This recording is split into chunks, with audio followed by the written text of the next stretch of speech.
Bonjour à tous. Good morning. I think we're ready to start this conversation. And, well, this morning we'll be talking about the impacts of AI on employment. Before we start, this conversation will be both in French and in English. Some of our speakers, as you will see, will be French speakers or speak French really well, and others are English speakers. So we'll be switching from French to English and back to French. If you need simultaneous translation, please grab a headset. You have headsets that you can grab before you get in this room. Now, today, to talk about this topic, which is AI and employment, I'm surrounded with 5 speakers who will be talking about their views on the matter. As you will see, we'll have some complementarity between the different speakers. Jan Sterniki is the head of Department of Economy and Innovation, Konrad Adenauer. He is an expert in the field, and he works in innovation, and he works on policy making. Close to him, we have Mathieu Courtecuisse, who's the founder and chairman of SIA, one of the main advising groups or firm in AI, and he's been guiding and supporting companies through the digital transformation for the adoption of AI. Close to him is Onyekwana, sorry for the name, I hope I pronounced it correctly. You are the executive director at Center for the Study of Economies of Africa. You're an economist, you work on economic development, skills, productivity, and the challenges that new technologies represent for emerging economies. Close to him, we have also let me find the name. Dora Meredith. Dora is heading ODI Europe and the Brussels-based think tank of ODI Global, and she is in charge of the European strategy at ODI Europe. She was program manager at the Institute for Future of Work. And then finally, Rosamund Sibel, who is the director at Lantern Associates, and before that she was in charge of advising the International Institute for Strategic Studies. She is a specialist in geopolitical risks and geoeconomic risks. She's an advisor. She's going to tell us more about AI, and we'll look at the international and geostrategic strategic backdrop. Thank you very much. Thank you for coming. Thank you for joining the conversation. Right, now let's try and keep our focus on the topic at hand, that is AI and employment. I'd like to take 2 stances, 2 views on the matter. The first position, or the first stance, will be an economic stance. What should one expect from AI, and what are the effects of AI on jobs? Lots of people talk about AI. Sometimes people say that AI is going to replace all jobs very quickly, so that's appalling, that there will be massive effects, and usually this is what companies say, the companies that develop AI, or the CEO, the bosses. But the economic analysis is much more complex than that. We know that AI is something which might replace some tasks and might replace some jobs, but also with AI we can augment human beings and augment productivity. So there are 2 effects, you see, that might look contradictory or going in adverse directions. Increasing the productivity of the workforce, that's good, and the other effect would be the replacement effect, which would be negative for employment. And the whole thing is to know where the cursor is for companies. How will companies use technology? What will they do with technology? And how can we strike a balance? So far, these technological revolutions had an overall positive impact on employment, but we know that there's also a distributive effect, which is not neutral at all. There will be losers and winners with the distributive effect. That's one of the questions we'll be talking about. The second aspect, the second stance, if you will, is the geopolitical dimension. Well, we saw that several weeks ago. For instance, when the US banned the use of Fable and Mythos 5 from Anthropic to the non-American nationals and or residents. So there's this geopolitical distribution which is very unequal. That is, the powers are in the hands of a very few number of countries and few companies, and this poses questions such as sovereignty. And it's not just about using these models, it's also connected to data, access to data, where the data is stored, security of data, capital expenditure or investment. So these are the two sides, if you will, the two angles that I'll be taking so that we have this conversation. Let us start with the first position. That is, let's talk about jobs and employment. And the question I'll ask is, what have you seen and what would you say about this issue, that is, effects of AI on jobs and employment? Now, Jan, what would you say about this evolution and the pace of transformation? What's your take on that? What are the likely effects on employment? I'll be speaking English, thank you. So first of all, we are still in a very early phase of adoption of AI. I mean, it may seem a little strange because we're discussing this topic for quite some years now. But still, we don't see the big picture. We don't have very good data now. So what we can see is, of course, I mean, we can expect transformation. Transformation, as you said it before, brings about change. We will have some sectors in which jobs will disappear, and others we will have new jobs. That happens anyhow. But what we see now is something that is not completely new, but we have not seen before. It's the pressure is on the job on the rather well-paid people. So we can see substitution in the early stages and the early adopters, and that of course are companies that already use software are highly digitalized, so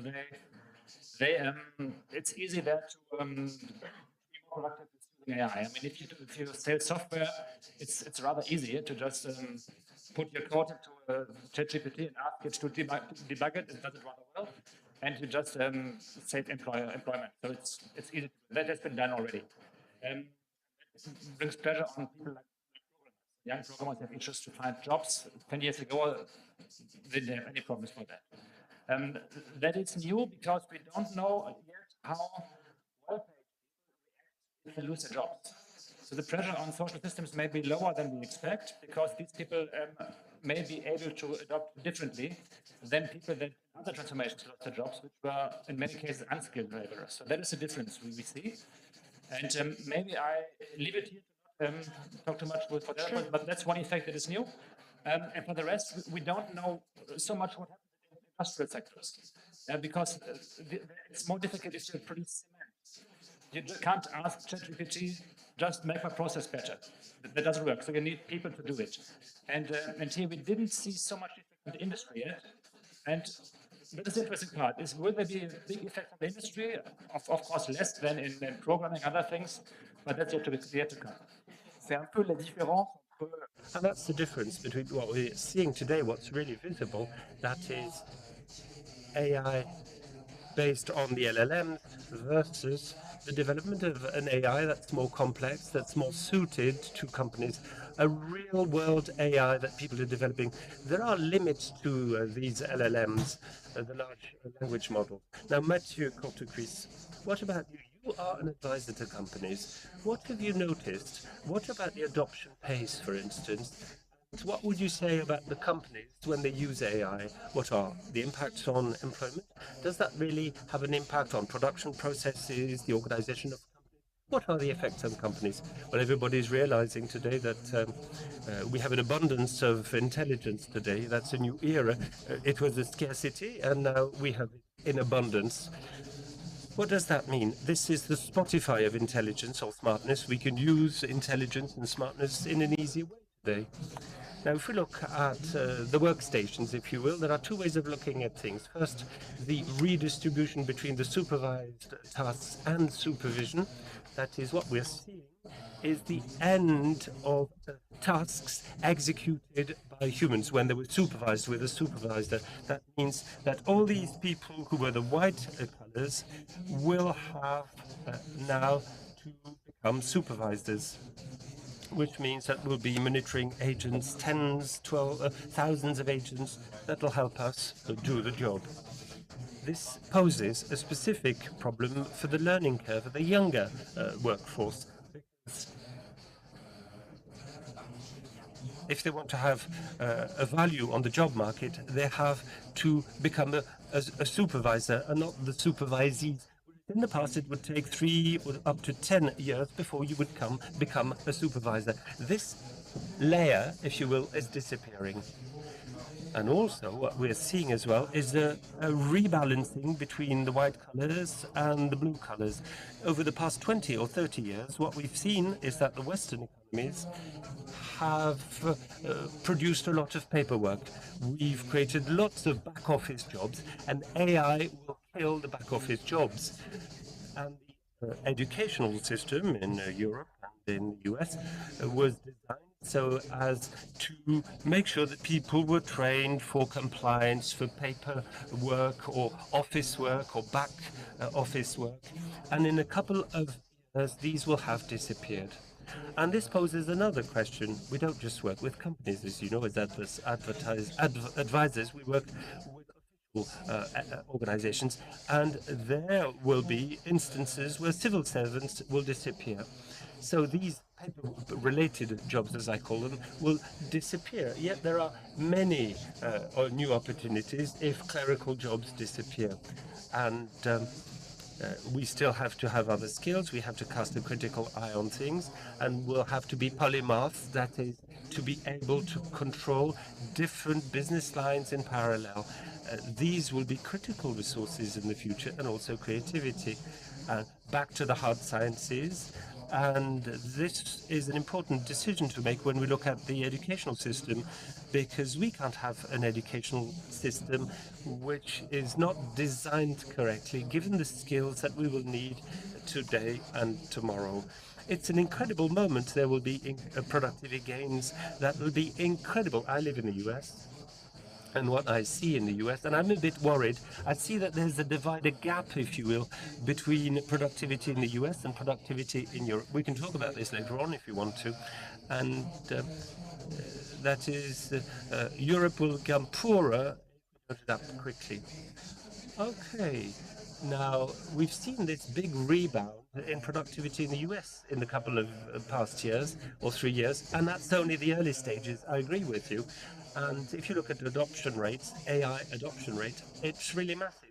And in Europe, the main thing is to adopt AI and to use AI in companies. That's one of the big challenges.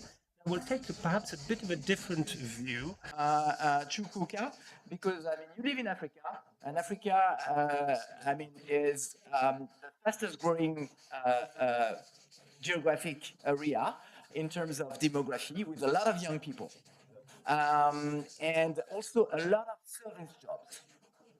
And a lot of these service jobs, notably services to businesses, which is a big source of jobs for young people, are also at risk of being automated by artificial intelligence. So what is your take on the risk, especially for Africa, and the opportunities as well? Right. So in terms of like, I'll start by saying that there's a disruption in technology. We've seen that with the steam engine. We've also seen that with electricity. The only difference with AI is that it's diffusing faster across different industries in at an unprecedented level. In terms of its effect on deployment, of- like said previously, it depends on the task and the kind of jobs um, that are available in the economy. When AI will substitute more routine, repetitive, and predictable tasks, such as data processing, and a lot of you know routine kind of tasks. But the tasks that involve more human interaction, creativity, and physical dexterity are more are less exposed and to AI. So it depends on so in the short run, we will see a net decrease in jobs, especially in Africa. But in the long run, we are likely to see um, AI creating new kind of jobs, uh, digital scientists, AI governance specialists, and the cybersecurity analysts, and the likes of them. But for Africa specifically, um, we on a positive thinking positively, we expect the young population, which are increasingly adopting digital transformation, to embrace AI as a way to leapfrog into industrialization. But there are constraints. Africa still battles with digital infrastructure gaps, limited access to high quality data, and even skills shortages. The key aspect of AI is that you need to skill and retool, um, you know, the public on how to use AI effectively. So, in case of where AI disrupts the job market, it will. But the problem is, in awareness of that disruption, how are you shaping policies to ensure that you use AI to enhance productivity and effectiveness in industries? Okay. Thank you. So, Dora, I mean, we've seen now that um, there's going to be certainly an impact, and quite different from different people, and probably also quite different from different sectors as well of the economy. Even though the net effect is quite uncertain, there's going to be big changes. So, what is your take on this, and what is your perspective from also from a policy point of view? Thank you so much, and I'm really happy to be on this great panel. So thank you. I agree with everything that's been said, and I think just a couple of other thoughts came to me as we were just talking there. I think it's not just a question of kind of who's going to win, who's going to lose, but also really who's deciding and what this technology does and on whose behalf. Um, so the first point I wanted to talk about is really the design of the technology and how we use it is a policy choice. It is a choice being made by companies and governments that are enabling those companies. It, and I think you might have seen Asimoglu written quite extensively on this. He's arguing that actually the same underlying technology, which is currently being designed to displace workers, could be more actively shaped to be augmenting them, as you say, and that is very much a choice, and that we need to be having much more public debate around whether that's the right decision, or whether we should be saying to the financial backers of these companies and the companies themselves, look, you have a responsibility for the societies and economies that we want for the future, and that we should be designing them with the human flourishing at the centre. The second point I want to make is something I've been thinking about, that it's not just about the jobs, it's also about the knowledge itself. There's a lot of debate about displacement, but actually, if AI is increasingly generating the analysis, the research, the judgment that societies are relying on, it does that by training on a shrinking pool of material that humans have generated, then the system starts consuming its own inputs. And that's partly a problem for institutions, but actually there's a problem there for all of us, because it's really, it has the possibility of impacting our own ability to think and to critically analyse things that are being told to us. I actually reread Mill's on liberty recently, and if you know the text, you'll know he says, in order to have knowledge, you really need public debate to discuss it and to that, the importance of having public debate. And it struck me, wow, that's actually very true for what's happening with AI. Mill argues if you have a true conclusion and you just take it on trust rather than working it out for yourself and rather than defending it, then you get what he calls a dead dogma. You've lost your ability to defend it, to adapt it. And that only comes from weighing up evidence. And that's the real risk that I'm seeing in terms of how we're deploying AI now. If the model is handing you the finished analysis, it's already assembled, and if you imagine that going to other sectors, you're stripping out that friction and that ability to critically analyze and engage with it. And I think that's really crucial in the way that humans actually create knowledge and learn. So, just to go back to the question, I think the labour market question is very important, and I completely agree. But I also think we need much more public debate on how we're designing and using this technology, and how can we design it in a way that doesn't erode some of our own, crucial skills that are very important, not just for the economy, but also for us as a society. Okay, thank you. And before we move to the geopolitical aspects, we talk a lot about, for instance, about regulating AI internally or internationally. There's a lot of discussion about trustworthy AI and how we should regulate these models. I mean, how can these discussions be useful from the point of view of the distributional effects of AI in terms of employment and income? What is your take on these debates on employment and income? Sure. Well, good morning, everyone. It's a pleasure to be here.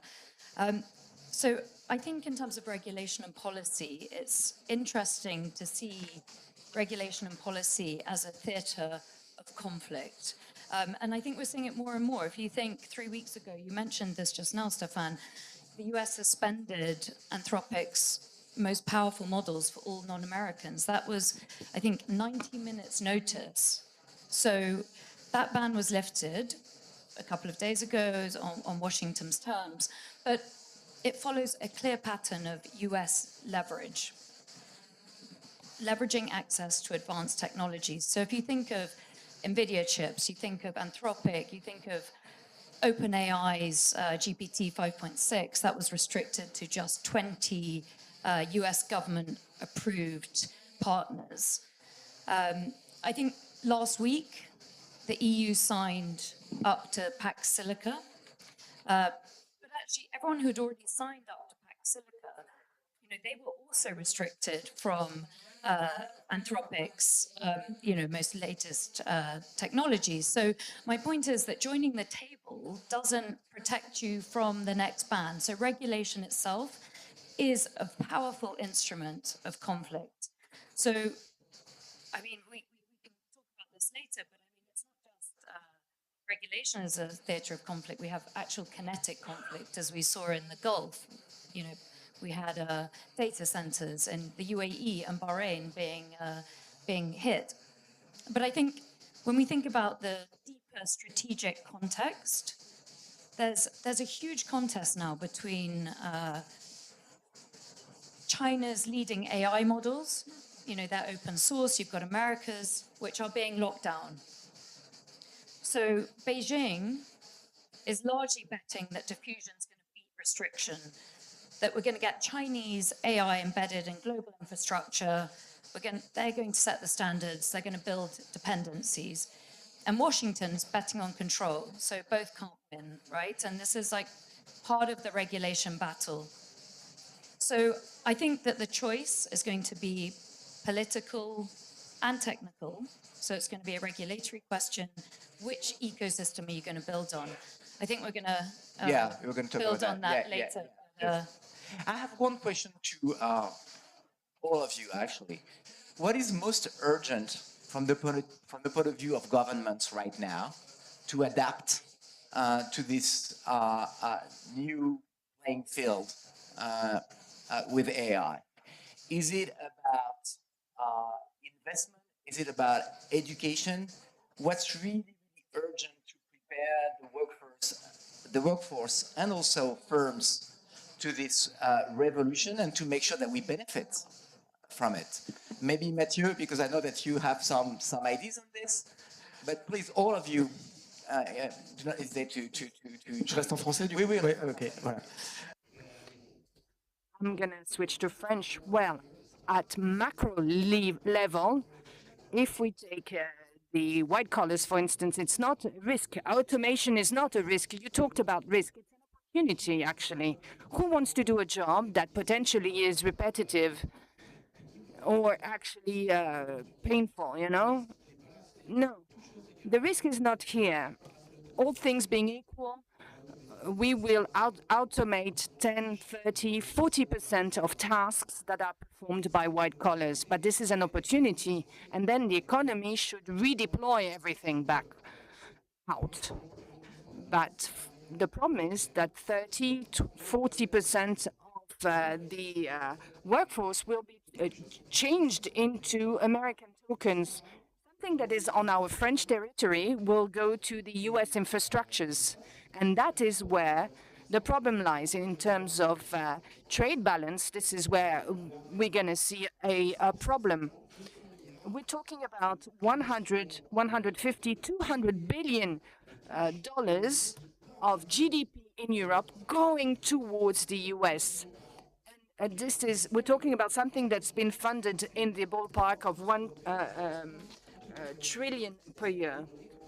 So, and this is converted into US tokens. This is where the problem lies. So when we talk about emergency, this has been gone for quite some years already. And I was seeing at a candidate from the Central Bloc saying we're going to invest 50 billion by 2040. The Americans have invested 15 to 20 trillion by 2040. So there's a problem of scale. So yes, there is an emergency. There's a problem with infrastructures and facilities in the US. When we say that we have electric excess in Europe, the Americans look at you with open eyes and say, how is it possible in 2026 that we have a problem of electric surplus in Europe? It is not possible. That means that we haven't managed to connect all the infrastructures to draw in the savings. There's indeed a funding problem that is huge. And there are things to do that should be done now. The Germans have started to understand that it was important to do something, and they've started doing something with the pension funds, but we should gear savings towards infrastructures. Then education is another kettle of fish. It's very complex. But we have to embrace the fact that we have to reduce the duration of studies at university, because why should they have masters in 2, 3, 5 years? Because things are going too swiftly. They have to work on the field as quickly as possible. We should discontinue this scramble for a university system that is no longer adapted for the working world of today. Are you talking about the content? Because there's not enough content, either scientific or creative content, because we're not trying to leverage AI enough. Why is it not adapted? There's a matter of content, of educational methods, of numbers.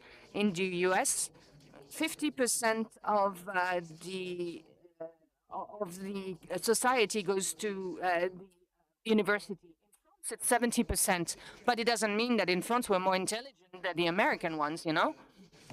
So what we have to do is reposition ourselves.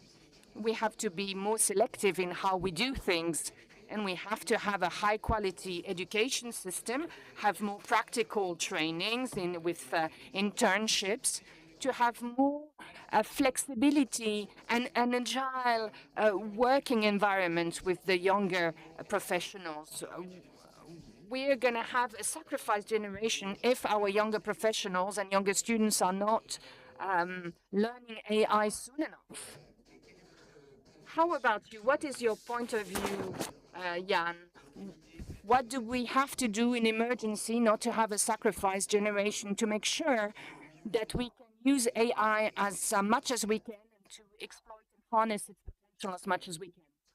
What I was about to say is, you ask if it's education or infrastructure to invest in, and I agree to what Matthew said. Of course, we need to reform our education systems from the beginning, and I mean from the process of learning, reading, and writing. We have to change what we learn at the moment, and the governments need to invest in education and only in education, and also in training. And training chances on the jobs, that people that have jobs can learn new things and be able to use AI.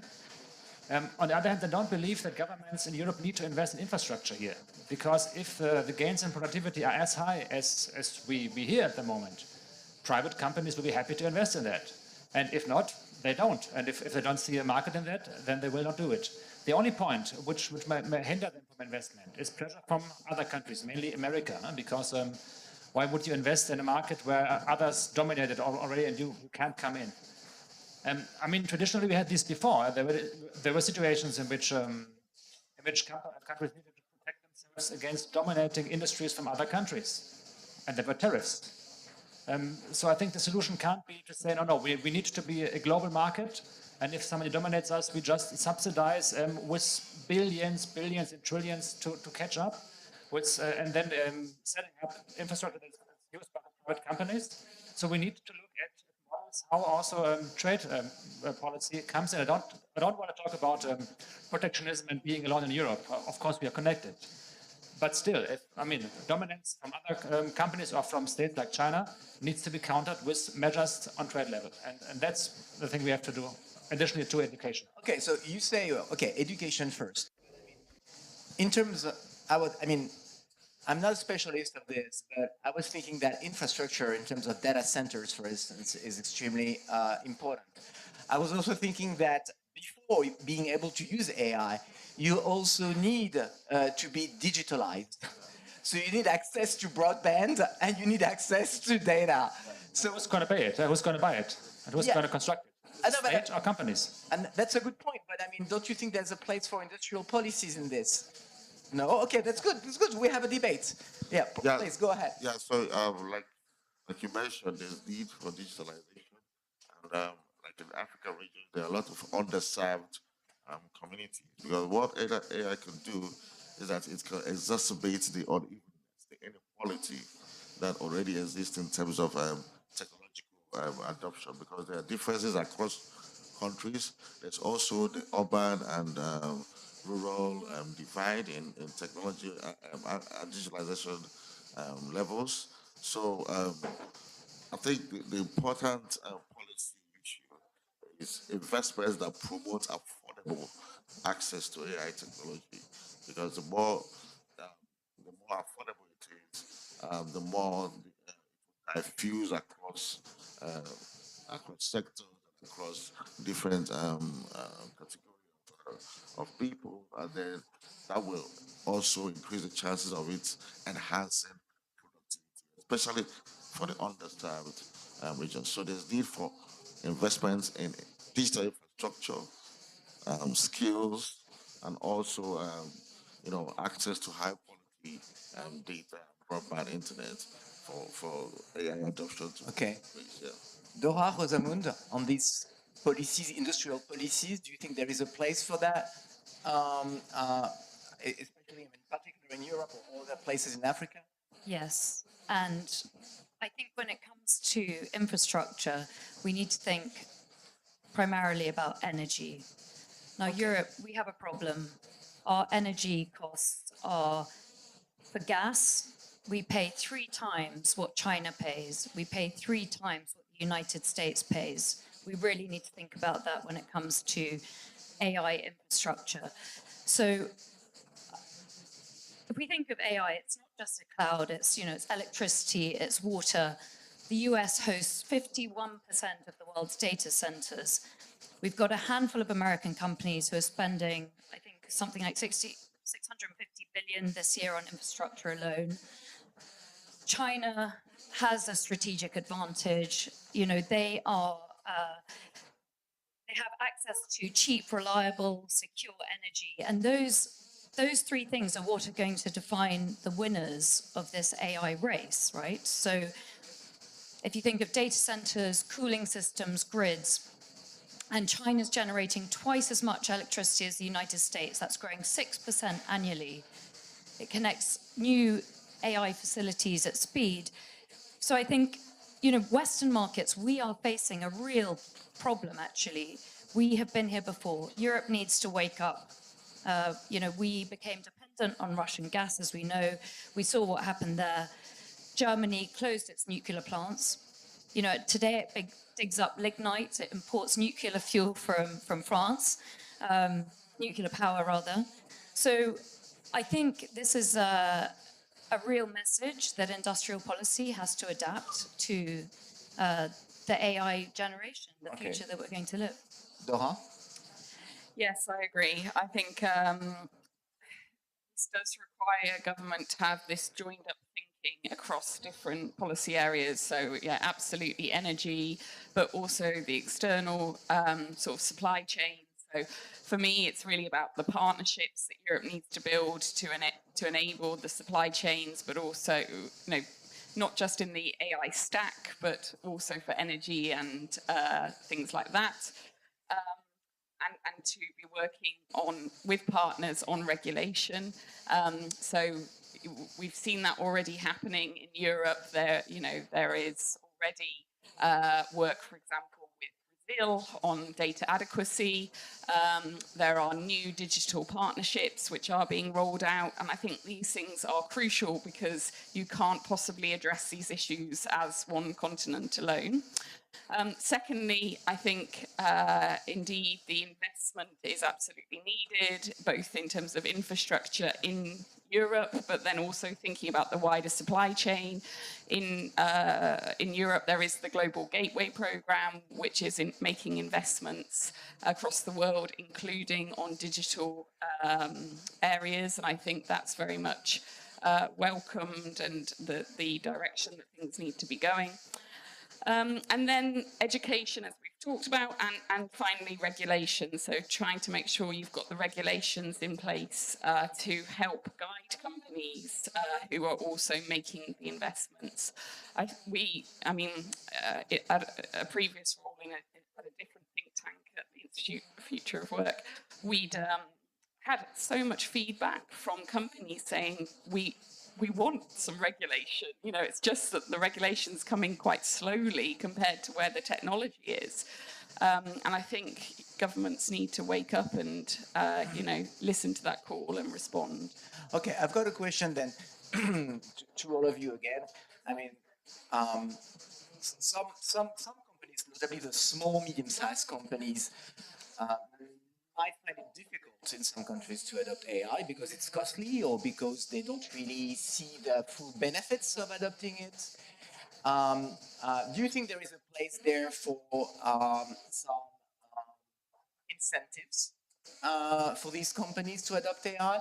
I mean, some countries are thinking about creating this special subsidies for research and development or adoption of these special technologies, of these new technologies, with a special tax deduction, for instance, when you adopt AI. Do you think this is useful or a waste of money? I mean, maybe Jan and then you and Dora. Yes, maybe don't surprise you if I say I think that's a waste of money. Okay. Because, I mean, again, if we look at the companies that have the highest productivity gains in the last years, it were companies that adopted AI. Of course, as I said before, it's easy for a software company to gain productivity gains quickly by using AI. But again, I also don't subsidize companies to introduce specific machines. Okay, sometimes we do this with tax incentives. But I also think that doesn't make lots of sense. But I mean, why would I subsidize a company to introduce technology that helps them earn more money? If AI is as good as we think at the moment, companies should directly have it and use it. And if the only problem that I could see is that people don't know how to use it, and that's education again. So yes, we should invest heavily in education and training and literacy on AI because AI is complex. AI it is maybe easier if you're a software company, as I said before, and you just put your code in the chat and it corrects it automatically. Donc l'éducation, c'est la première. The question is education is the first barrier. And if Sorry for switching French and English. because AI is not software, AI is more hardware. Yeah? If you are a company and you get AI, you don't have a solution. Then the work starts. Then you have to adopt it to your processes. You have to train the people to use it, and you have to fix your data. In many cases, you have different kinds of data formats that are not compatible with AI. So there's lots of work to create an environment in which you can use AI. That is something that people need to know how to do. And if they don't, it's difficult. So education, training is very important. But then, if people know how to do it, companies should be able to use it and to earn money with it. So no subsidize besides for education and training. Mathieu. Non, je pense que la subvention, c'est une forme. Matthew, no subsidies is too much, going too far. It's like the state is playing too much of a role, not good as such. What we need to do is to invest more in infrastructures, to give more licenses for people to invest. So it's a pact that we need for policy, from policymakers, so that we have private investments, sometimes a bit of subsidies for our infrastructures. And as you were saying before, when you were talking about the adoption by SMEs, if you look at the revenue structure of Google or OpenAI or Anthropic, these are the most dynamic segments. And the small-sized businesses are going faster usually when they adopt AI compared with the large corporates. They don't have 10 people in the compliance department or legal department saying, now, where is your data processed? No, they don't have this, and therefore they go fast. If you look at adoption rates, it's viral. The problem is in large corporates, I would say, and I'm not even mentioning the administration. Right? Someone mentioned education. Don't you think we need to help people train their employees? No. Education, but not training. I think there was a French candidate who wanted to have an AI plan, train people to use Word or to use phone? No, this is silly. Well, there are training packages for Word in some countries. Okay, you're going too far. Stop that. Do we need a national plan for that? No. We can think perhaps about vocational training in France, which costs an arm and a leg. Maybe we can ask that question so that we have a better earmarking of the funds. No. Give more freedom to people. Give them the general framework, the regulatory framework for people to do this. May I insist on something that is, in France, we love regulating. Regulate something we don't produce. First you need to produce and then regulate. It's like sharing the wealth. You have to create wealth in the first case. So Europe sometimes regulates before producing. And the stance taken by politicians vis-à-vis the American administration is that they don't focus enough on regulation. We should have a transaction-based approach. And there are good things that we can do in Europe. First, we have talents. You said earlier on that, Mythos and Fable 5 were banned for a while, but we realized that 60% of the engineers in were not American, and most of them were Europeans, and they no longer had access. Correct. My point is that there's one thing we know in Europe that we have is talents. We have many talents. We have scientific talents. The problem is the framework, that is access to finance and infrastructure.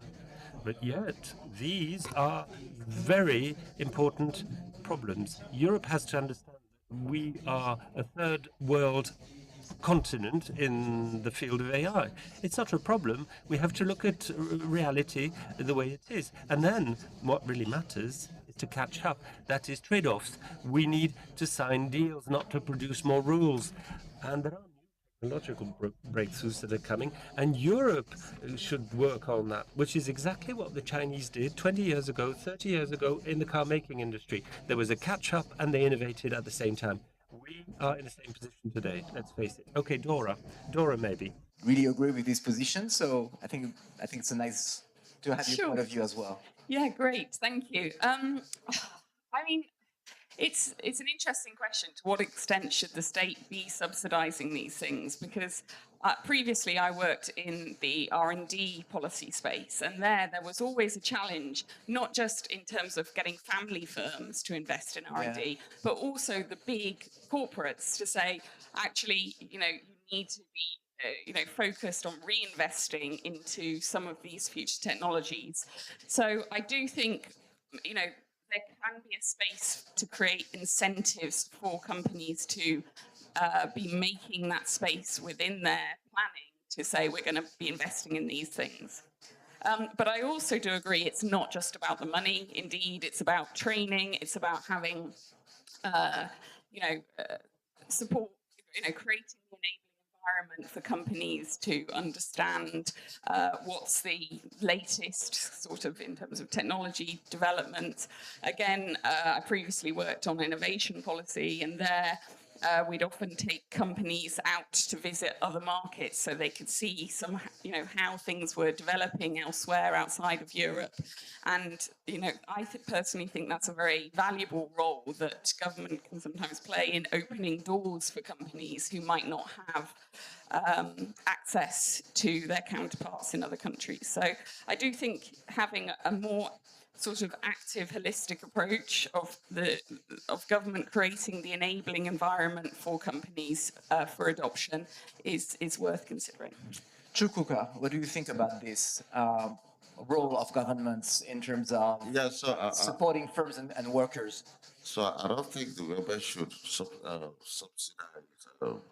firms. They should rather invest in infrastructure, data centers, and skills, because that investment will actually reduce the cost of AI adoption in the long run.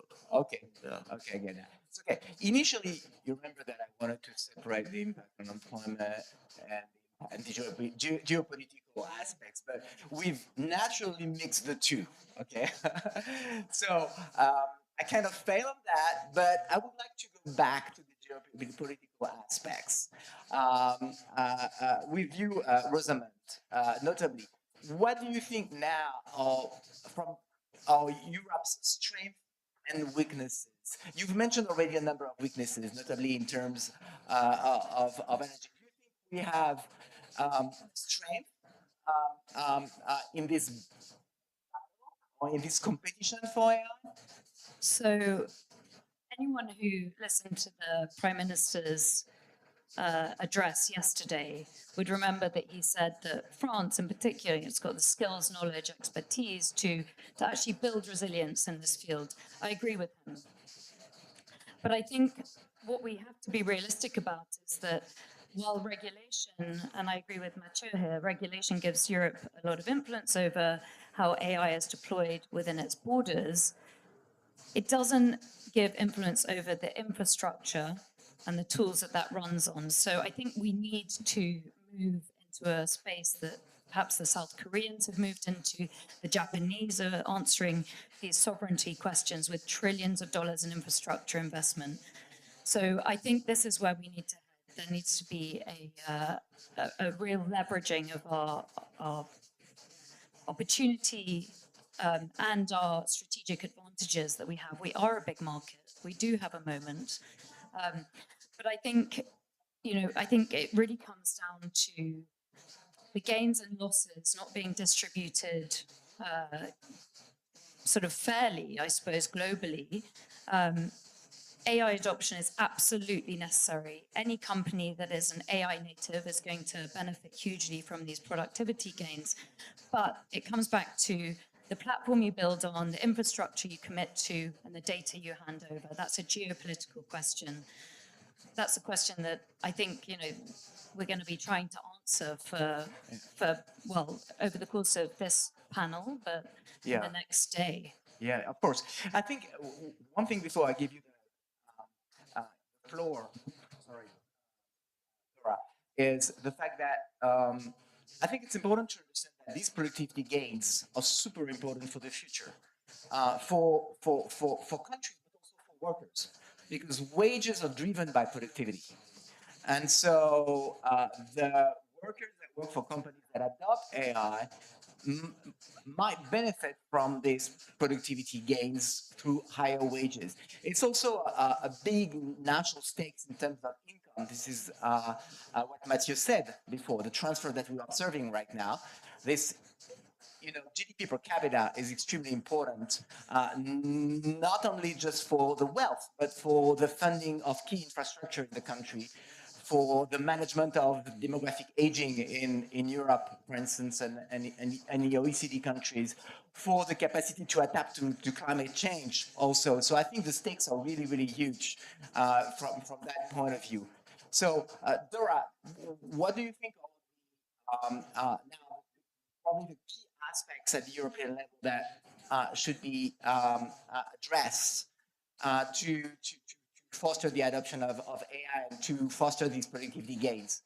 I think there's several aspects that we've talked about. So firstly, as we said, there's this kind of sovereignty question, which you'll have seen the tech sovereignty package, which has been launched, and that tries to put parts of the tech stack into a kind of pyramid in sort of saying these are at the top, kind of like these are the bits that have to stay European. These are the bits where you might open up more to the world, and these are the bits that we're fully open, and we can have external providers. And now Europe will be trying to roll out that strategy to try to make sure that it's got the sort of protection and sovereignty over the more crucial parts of the tech stack. So I think that's one aspect. The second part that's been mentioned is skills. So there will be a skills strategy coming out, I think, either later this year or next year.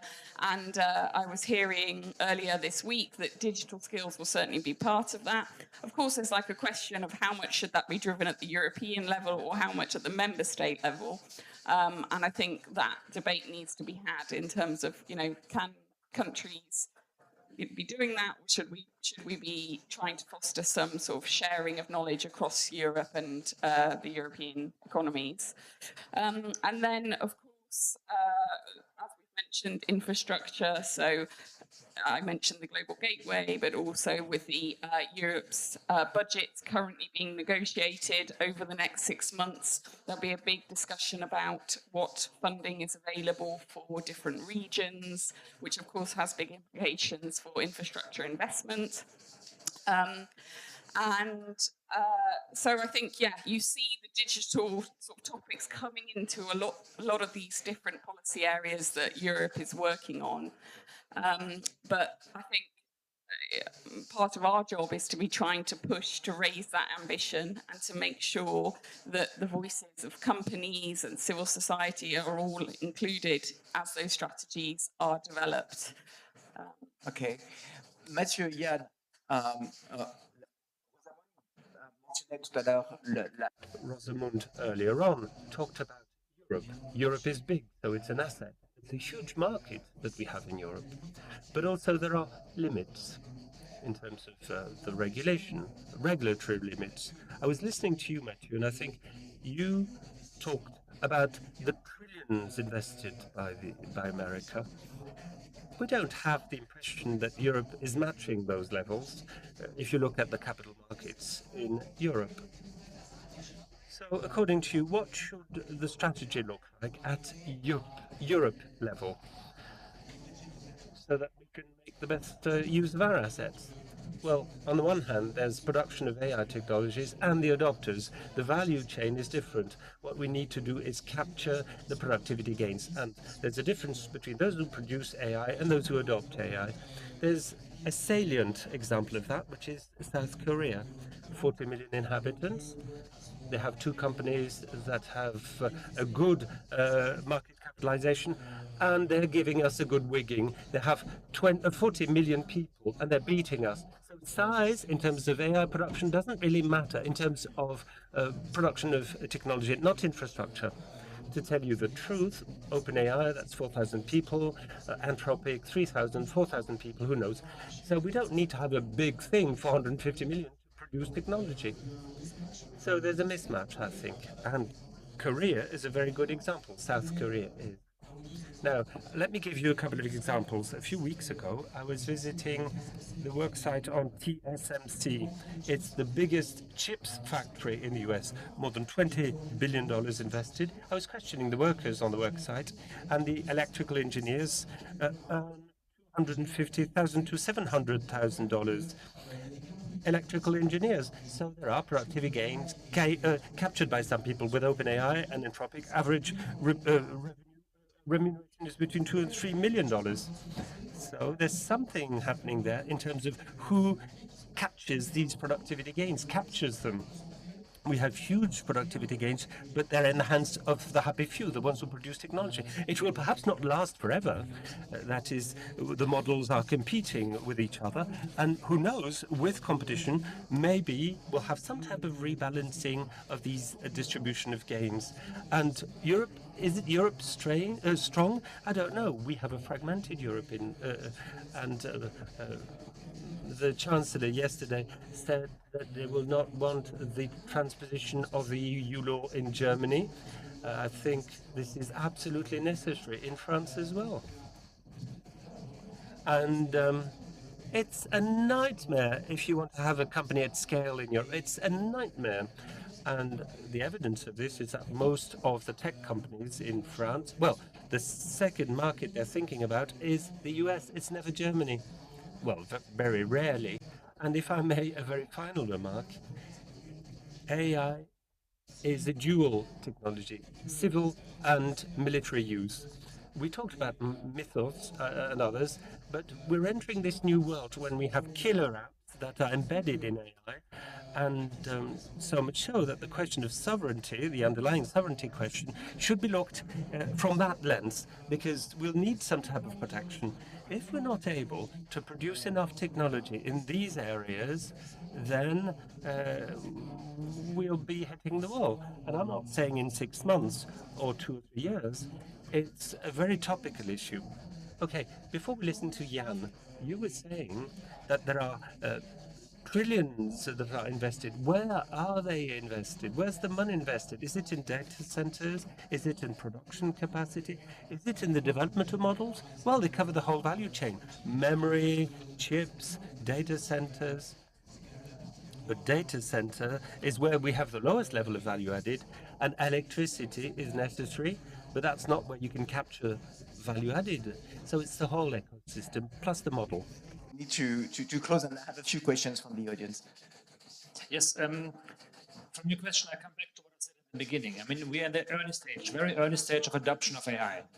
And so we shouldn't make the mistake to think the developments we've seen now in the US with the big tech companies that went like this will continue in the next 5, 10, 15 years. So I don't believe that we need to panic because of the investments of trillions in data centers in America. I would not advise anybody in Europe to do the same, because I actually think it's a bubble. They won't need this capacity that they are constructing at the moment, and in the end, in 2 or 3 years, it will be very cheap to obtain data center access. And the good thing for Europe is, at least not for the German case, that the big industrial companies in Germany still have their data. They still own it. They didn't give it away to somebody else because they said, we wait for a chance to economize it. So they are actually now looking for ways to use AI for their processes and to use their data for their own processes and for their own industrial AI. Not to give it away, but they know the data is valuable. So we'll see developments in which industrial companies will use AI, as the Germans will do. They will not have gains like 20, 30, 50%. It's smaller in the industry. And that's also things that start now. We have a good chance now also that Europe will gain a good part of competitivity with industry AI in the next years. And once the companies know how to make money with it, they will invest in what they need. So we shouldn't invest in things we won't need. We should invest in things we know, yes, we need that. Okay, thank you so much. I think we need to close now. Yes, so thank you so much to all of you. I think it was a great conversation. I learned many, many things. And have a very nice and informative day at X today. Bye.